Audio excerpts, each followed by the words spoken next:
आज की इस वीडियो को हम शुरू करते हैं। आज की इस वीडियो में हम टू डायमेंशनल अरे को समझने की कोशिश करेंगे। इससे पहले हमने वीडियो के अंदर वन डायमेंशनल अरे को समझने की कोशिश की थी। तो मैं सबसे पहले आपको यही रिकमेंड करूंगा कि आप हमने जो पिछली वीडियो बनाई थी आप उसको चेकआउट कर लें, क्योंकि उसके अंदर हमने वन डायमेंशनल अरे के बेसिक कॉन्सेप्ट को समझने की कोशिश की थी। जब आप वन डायमेंशनल अरे को समझ लेंगे तो आपके लिए टू डायमेंशनल अरे सीखनी कोई मुश्किल नहीं है। तो अब हम टू डायमेंशनल अरे की तरफ बढ़ते हैं। तो सबसे पहले हम वन डायमेंशनल अरे बना लेते हैं। तो ये मैंने इंटीजर डेटा टाइप ली और ये मैंने एक अरे का नाम लिया, यानी एक्स अरे का नाम आ गया हमारे पास। और ये मैंने एक वन डायमेंशनल अरे बना ली है, जिसके अंदर हमने तीन जो लिखा है ये रिप्रेजेंट कर रहा है कि हमारे पास तीन वेरिएबल्स होंगे जिनके अंदर हम अपना डेटा स्टोर कर सकते हैं। अब जब मैं इसके साथ एक और वेरिएबल के लिए लिमिट सेट कर देता हूँ, मान लो एक और मैंने 3 लिख दिया और यहाँ पर एक लिमिट सेट हो गई 3 वेरिएबल्स की, तो अब जो हमें स्ट्रक्चर देखने को मिलेगा ये हमारे पास टू डायमेंशनल अरे कहलाएगी।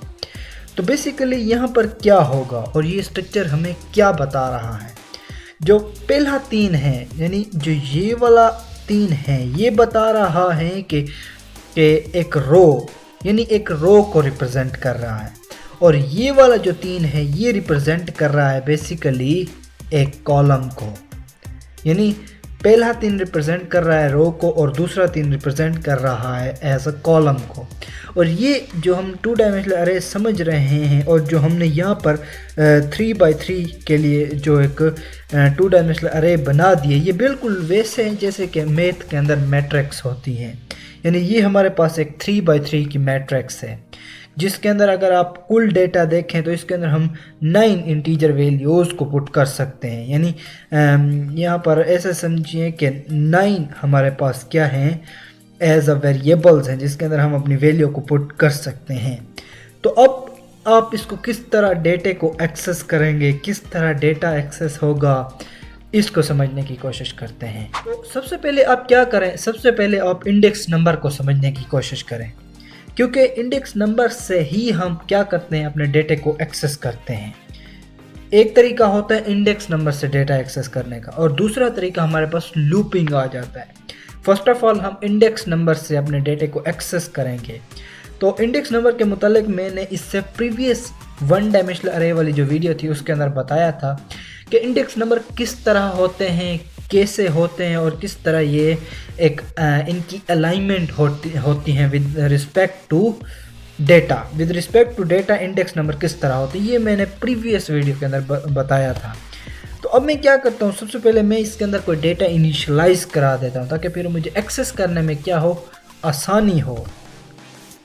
तो यहाँ पर मैं अपना डेटा पुट कर देता हूँ, सिंपल डेटा पुट कर देते हैं 1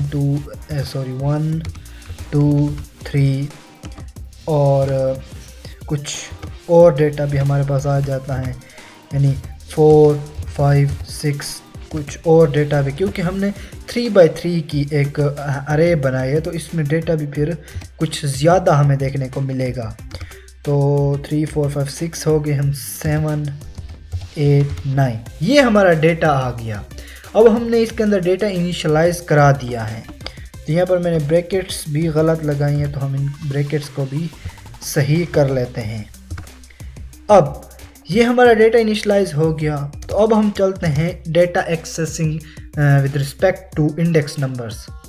मैं सिंपली सी आउट कराता हूँ और यहाँ पर मैं सबसे पहले अरे का नेम लिख देता हूँ, एक्स लिख दिया। और अब आप लिख दो यहाँ पर क्या, अब जो फर्स्ट 3 है ये रिप्रेजेंट कर रहा है रो को, दूसरा रिप्रेजेंट कर रहा है एज अ 3 को।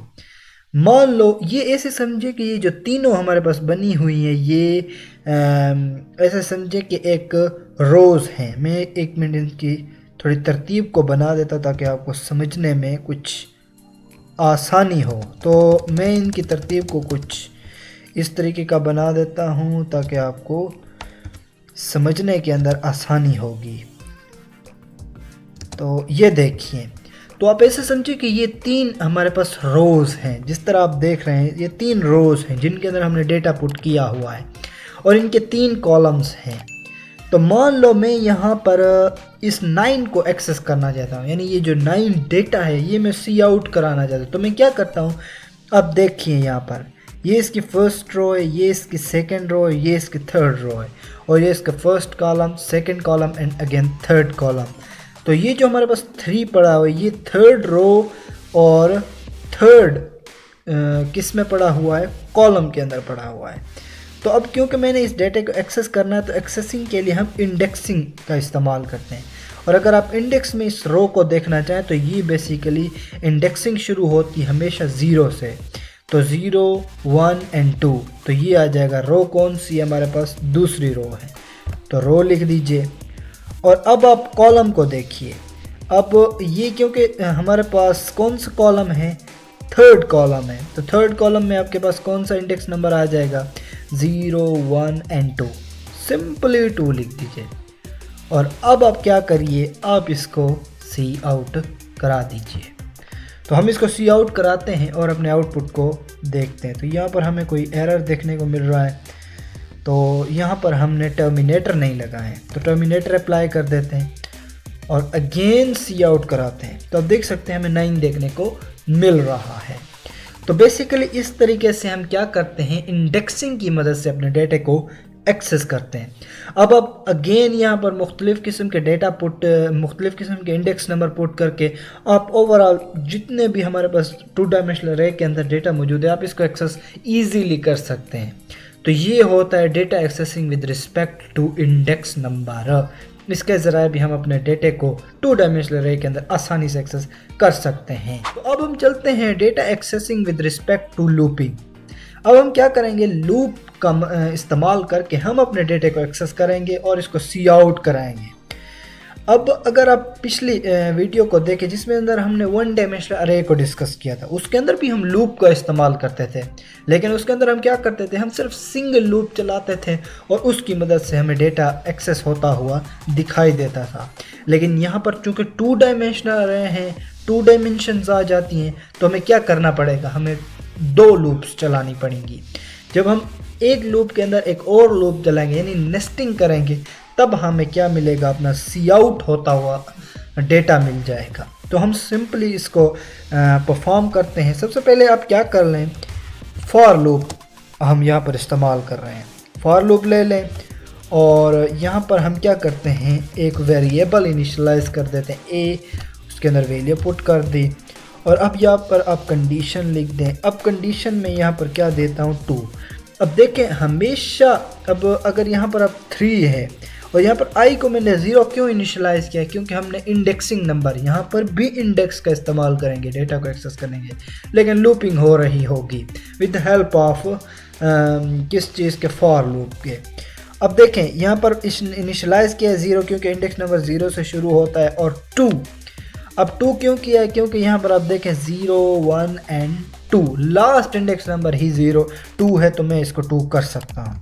और अब यहाँ पर आप एक इंक्रीमेंट ऑपरेटर इस्तेमाल करते हैं, ये मैंने इंक्रीमेंट ऑपरेटर इस्तेमाल किया। अब आप अगेन लूप इनसाइड इट इस्तेमाल कर दें।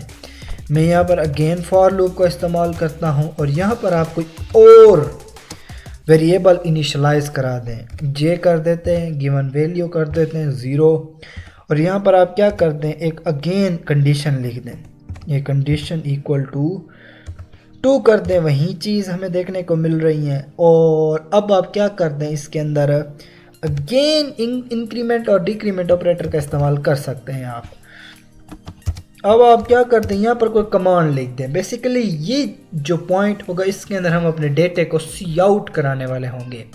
सिंपली सी आउट कमांड लिखिए अगेन हेयर और यहाँ पर आप अपनी अरे का नाम लिख दीजिए, यहाँ पर आइए और यहाँ पर आई। अब जो ये फर्स्ट आई है ये रिप्रेजेंट कर रहा है रो को और रो के इंडेक्सिंग नंबर को यहाँ पर लाएगा और उसके बाद आप अगेन लिख दे जे, जो कि लाएगा कॉलम्स को, यानी 0 कंडीशन ट्रू होगी, जे कंडीशन ट्रू होगी। अब दोनों 0 0 होंगे तो 1 आ जाएगा। अगेन वो वाली कंडीशन तो ट्रू थी, ये वाली जो कंडीशन है ये ट्रू हो चुकी, तो ये वाली लूप अभी नहीं चलेगी। ये चूँकि ट्रू हो रही है तो ये चलती रहेगी लूप, चलती जब तक कि ये फॉल्स ना। फिर यहाँ पर आएगा हमारा कंट्रोल और जब इसको आएगा ये आई इज इक्वल टू 1 हो जाएगा और फिर यहाँ पर 1 होगा और ये चेंज होती रहेगी वैल्यू और सारा डेटा इस तरह हमारा एक्सेस हो जाएगा। ये बेसिकली इस तरह हमारा कंट्रोल लूप शिफ्ट होगा।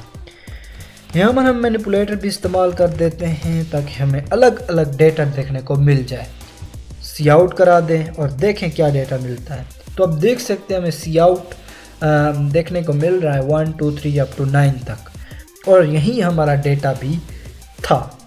तो बेसिकली ये हमारा था ओवरऑल 2 डायमेंशनल अरे। अब इसकी मदद से आप सी इन भी करा सकते हो या फिर आप इसकी मदद से कुछ और भी प्रोग्राम बना सकते हो और आप 2 डायमेंशनल अरे को समझ सकते हो। तो आपको इसके अंदर प्रैक्टिस करनी होगी, तब आप जाकर 2 डायमेंशनल अरे को अच्छी तरीके से समझ पाएंगे और आपको समझ आएगी कि जो इंडेक्स नंबर होते हैं ये किस तरीके से वर्क कर रहे होते हैं, किस तरीके से चेंज हो रहे होते हैं, लूपिंग के अंदर ये किस तरीके से चेंज हो रहे होते हैं। तो ये थी हमारी आज की वीडियो। मैं उम्मीद करता हूँ कि आज की वीडियो आपको अच्छी लगी होगी। तो मिलते हैं इसी तरह मज़ेदार वीडियो के साथ।